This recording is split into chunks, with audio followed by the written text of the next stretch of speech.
warahmatullahi wabarakatuh. Berjumpa lagi bersama saya Fajria, calon guru penggerak angkatan 9 dari SD 5 Pinanggia, Kabupaten Konawe Selatan. Kali ini saya tidak sendiri, saya ditemani oleh rekan saya, Pak Putu Suryanto. Beliau merupakan guru kelas 5 di SD 5 Pinanggia.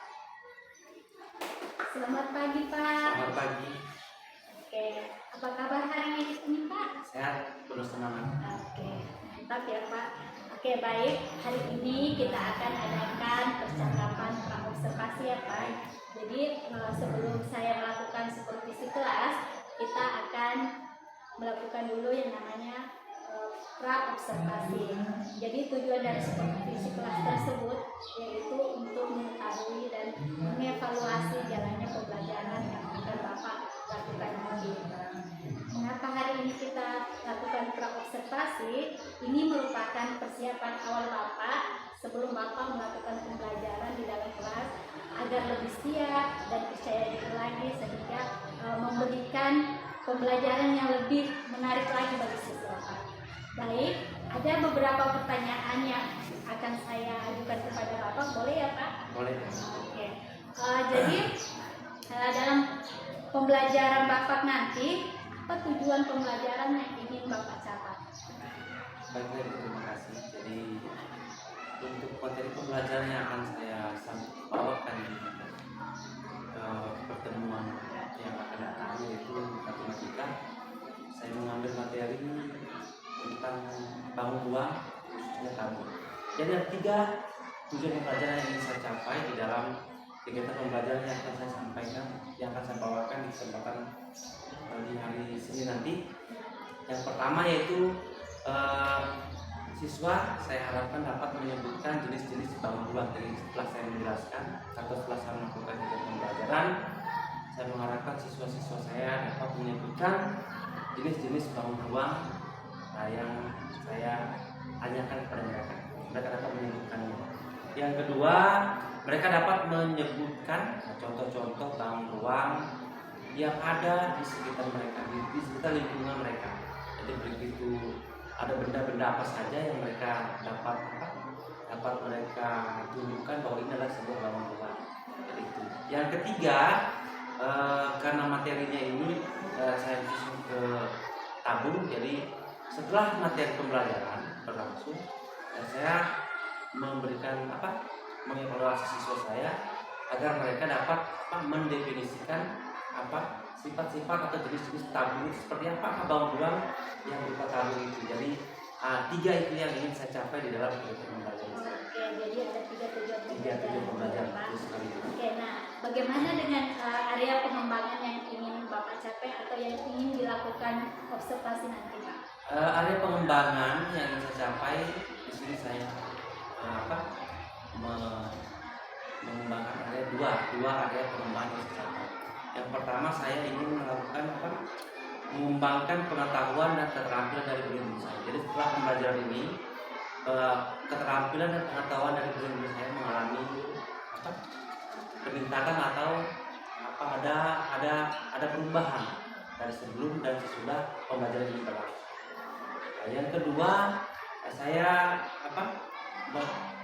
pencapaian area pengembangan kognitifnya, yaitu kemampuan mereka memahami, menentukan, dan mengidentifikasi. Jadi 2 itu yang ingin saya capai, area pengembangan yang saya capai dalam kegiatan pembelajaran. Jadi Ada dua, betul sekali. Oke, nah untuk mencapai tujuan pembelajaran dan area pengembangan tersebut pasti ada langkah-langkah model pembelajaran yang Bapak gunakan itu yang seperti bagaimana, seperti apa? Betul sekali Bu. Dalam kegiatan pembelajaran tentu kita sebagai guru harus memiliki strategi atau model pembelajaran yang bagus. Pada kesempatan ini saya menggunakan metode pembelajaran berdiferensiasi berbasis kajian. Jadi itu ada metode yang saya gunakan yaitu discovery learning. Itu ada kegiatan metodenya itu ceramah, diskusi, kerja kelompok, dan juga penugasan. Itu yang saya metode yang saya gunakan dalam pembelajaran. Jadi ada metode pembelajaran berdiferensiasi,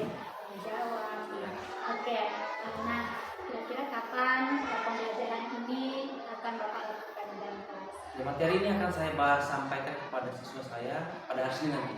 Jadi jadwalnya matematika di hari Senin. Jadi materi ini akan saya bawakan kelas. Oke, baik Pak. Jadi nanti hari Senin saya akan ke kelas Bapak untuk melihat dan mencatat hal apa saja yang terjadi di dalam kelas Bapak. Nah, setelah kegiatan observasi nanti kita akan berjumpa lagi Pak dalam percakapan akhir yang namanya pra observasi. Jadi nantinya ini kita akan didampingi oleh pengajar praktik ya Pak. Ya. Oke. Sebelum saya akhiri Pak, saya mau tahu apa yang Bapak dapatkan dari percakapan kita hari ini. Jadi pada percakapan kita kesempatan kali ini, saya mendapat informasi ataupun bahwa di dalam kegiatan pembelajaran sangat penting sekali dilakukan yang namanya pra observasi. Artinya apa?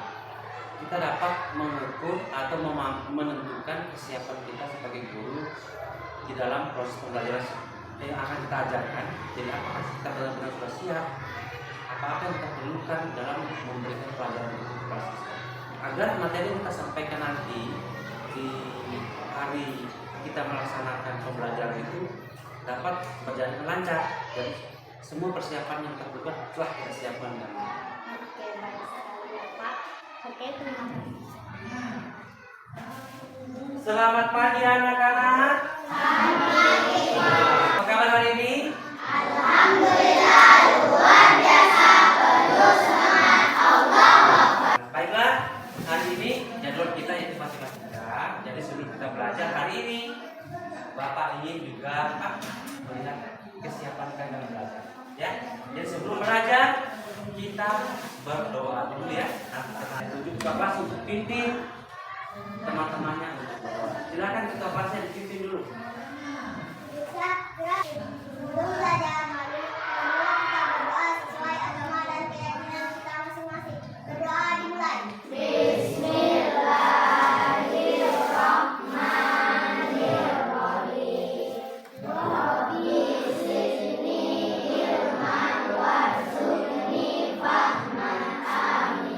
Dan doa selesai. Terima. Baiklah anak-anak sekalian.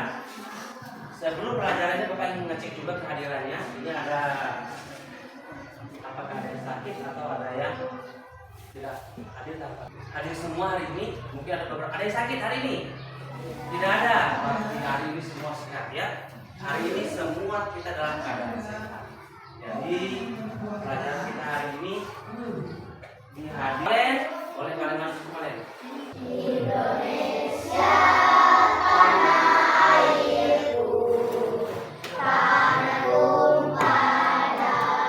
Kembali Paren. Terima kasih. Tadi tujuannya tadi itu kita nyanyi lagu Indonesia Raya dan dipahami ya. Jadi menyanyi tapi tidak tahu kenapa kita harus menyanyi lagu Indonesia Raya di dalam proses pembelajaran. Jadi tujuan tadi itu menumbuhkan rasa cinta kita kepada tanah air Indonesia.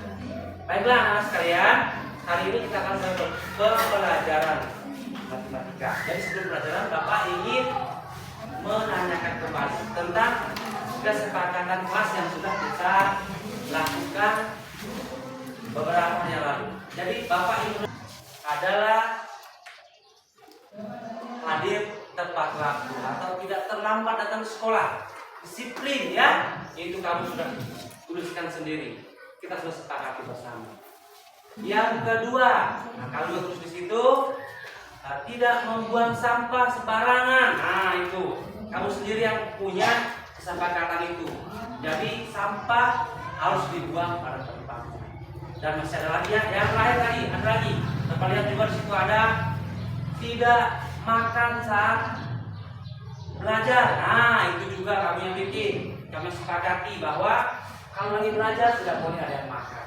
Jadi kita sepakati bersama kembali bahwa itu adalah kesepakatan kelas yang kamu bikin, yang kamu tulis sendiri dan kamu laksanakan sendiri.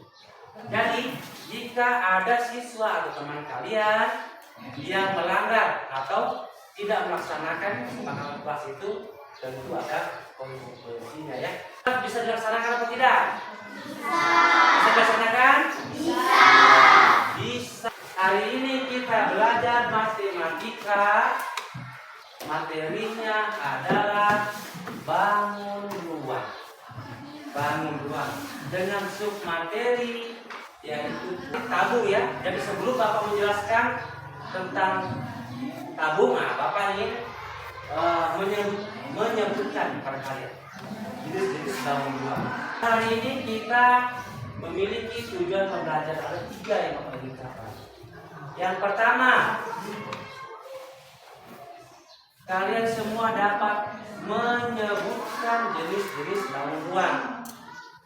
Yang kedua, Bapak ingin kalian dapat menyebutkan contoh. Contoh ini. Contoh-contoh bangun ruang yang ada di sekitar kita. Utamanya tabung, ya. Nanti Bapak minta ke kalian. Yang ketiga, kalian dapat mendefinisikan atau menjelaskan seperti apakah tabung. Jadi ada 3 hal yang Bapak ingin capai setelah kita pelajari materi ini. Baik, nah sekarang kita masuk di materi ya. Jadi yang pertama adalah Bapak ingin menjelaskan atau memberikan kalian materi yang tujuan pertama tadi, yaitu menyebutkan jenis-jenis bangun ruang. Maksud Bapak, jenis-jenis bangun ruang. Jadi anak sekalian, bangun ruang itu ada banyak jenisnya ya. Salah satunya adalah tabung. Inilah tabung. Jadi bangun ruang itu memiliki banyak jenis. Bapak sebutkan beberapa contohnya. Yang pertama yaitu kita biasa dengar kubus ya. Kubus itu juga bangun ruang. Yang kedua balok ya. Balok juga itu bangun ruang.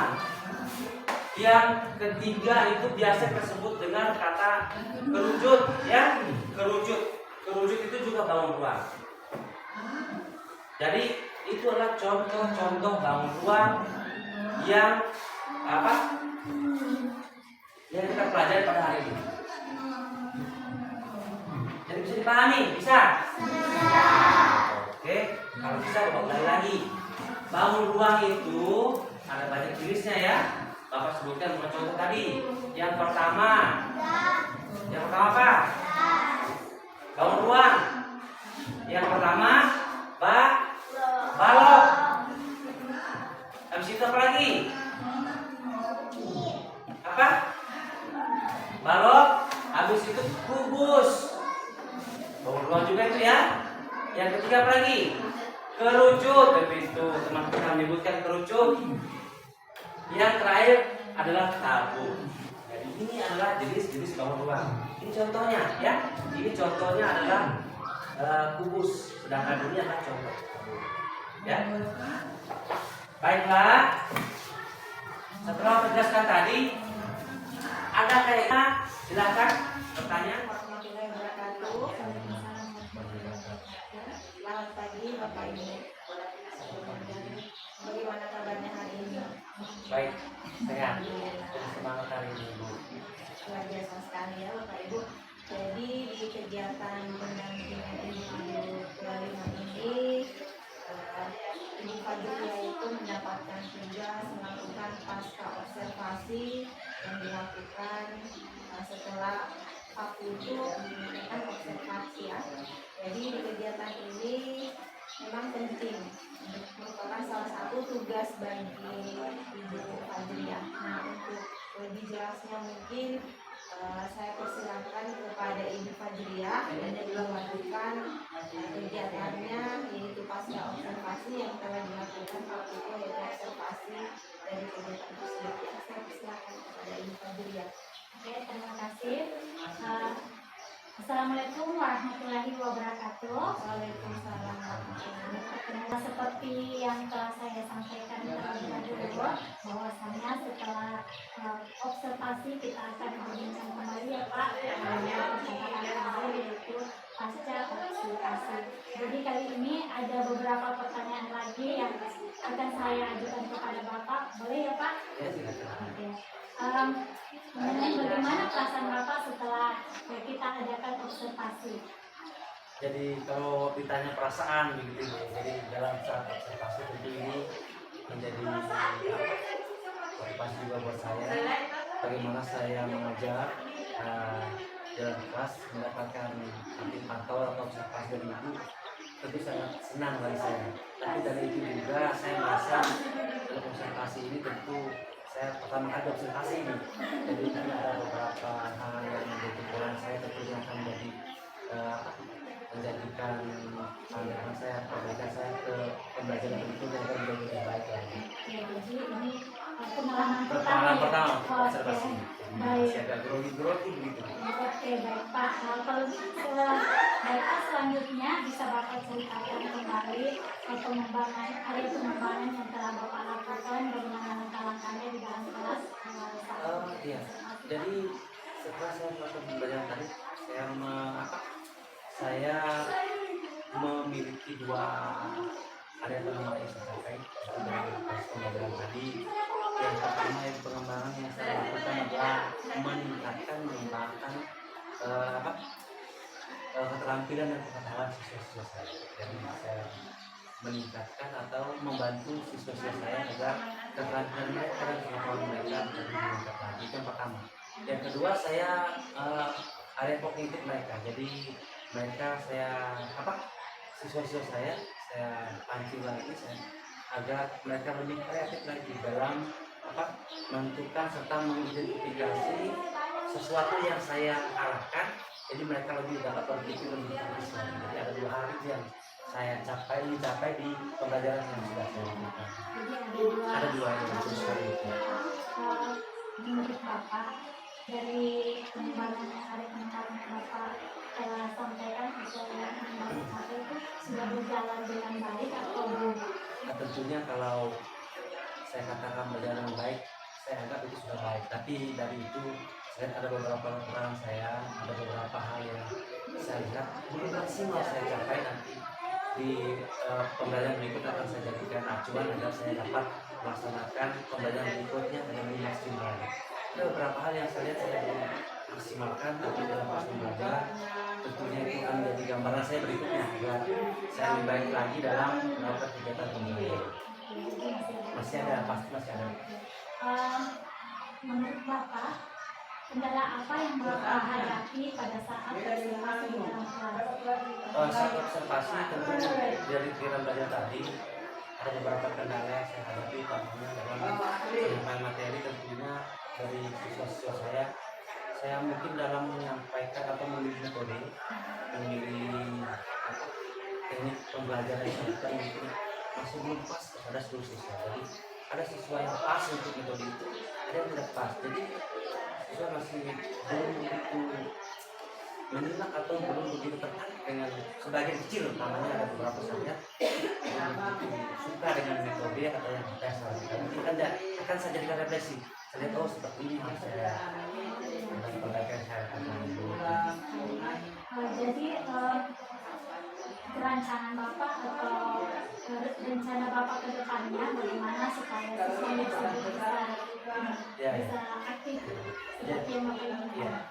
Jadi tentunya dengan pembelajaran sosial tadi beberapa refleksi yang saya lakukan, jadi saya dapat melihat bahwa saya dapat mengelompokkan siswa saya. Siswa saya seperti ini, ada yang tipenya seperti ingin dia lebih ke ceramah, suka mendengar ceramah begitu. Ada yang lebih suka dia langsung praktek sendiri, ada yang lebih suka dicampur berbaur antara ceramah dan praktik atau bermainnya lah begitu. Nanti tentu akan saya buat pembelajaran metode-metode yang pas untuk siswa saya agar pembelajaran saya itu menarik untuk seluruh siswa, bukan kepada 1-2 orang siswa saja. Jadi seluruh siswa merasa senang untuk belajar. Ya, baik sekali ya Pak. Jadi rencana Bapak ke depannya ini jadi memilah siswa sesuai kebutuhan belajarnya ya Pak. Saya akan melaksanakan di pembelajaran berikutnya. Jadi kapan pembelajaran ini, rencana pembelajaran Bapak akan dilakukan? Ya, pembelajaran itu secepatnya Bu. Jadi mungkin di jadwal materi berikutnya, matematika berikutnya itu sudah akan saya laksanakan ini agar saya dapat mengobservasi diri saya sendiri lagi. Seperti apa saya melakukan pembelajaran itu?